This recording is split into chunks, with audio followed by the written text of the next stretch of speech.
আসসালামু আলাইকুম। আশা করি তোমরা সবাই ভালো আছো, আমিও ভালো আছি। আমার সকালটা কিভাবে শুরু হয় আজকে আমি সেটা তোমাদের দেখাবো। দেখো, এখানে 1 গ্লাস পানি নিয়েছি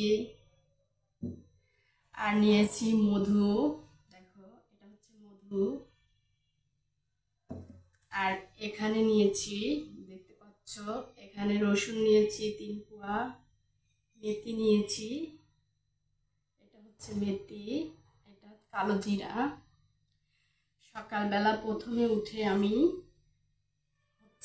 বাসি পেটে এই রসুন খাই। রসুনটা 1 গ্লাস পানি দিয়ে খেয়ে নেব।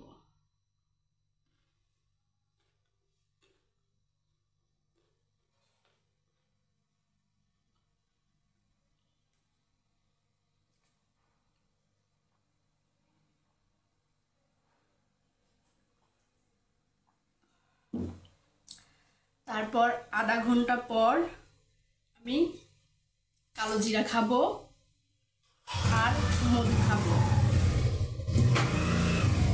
তারপরে আরো 1 ঘন্টা পর আমি মেথি খাবো।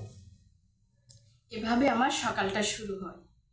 এভাবে যদি সকালটা শুরু করা যায় তাহলে দেখবে শরীর স্বাস্থ্য সব ভালো থাকবে, সুস্থ থাকবে। আর রসুনটা খেলে যাদের বিষ ব্যথা আছে তাদের বিষ ব্যথাটা ভালো হয়ে যাবে। বাত ব্যথা যাদের আছে, নিয়মিত যদি বাসি পেটে সকালবেলা উঠে বাসি পেটে 1 গ্লাস পানি দিয়ে 3 থেকে 4 কোয়া 5 কাপ রসুন খাওয়া যায় তাহলে দেখবে তোমাদের বাত ব্যথা যদি থেকে থাকে সেটা ভালো হয়ে যাবে। আর কালো জিরার তো অনেক গুণ, 199টা অসুখ ভালো করে। মেথি খেলেও সুস্থ থাকা যায়, অনেক উপকার হয়। যারা নিজের যত্ন নিতে চাও, নিজের শরীরের যত্ন নিতে চাও, তারা এভাবে সকালটা শুরু করবে, দেখবে তোমরা সুস্থ থাকবে, ভালো থাকবে। আমি নিজে প্রতিদিন 3 থেকে 4 কোয়া রসুন খাই বাসি পেটে। আমার যত বিষ ব্যথা ছিল ভালো হয়ে গেছে। আমি আগে ব্যথায় উঠতে পারতাম না, কোনো কাজ করতে পারতাম না, কিন্তু এখন আল্লাহ দিলে আমি সুস্থ। সবাই বলে তোমার না এত বাত ব্যথা ছিল, কিভাবে ভালো হলো?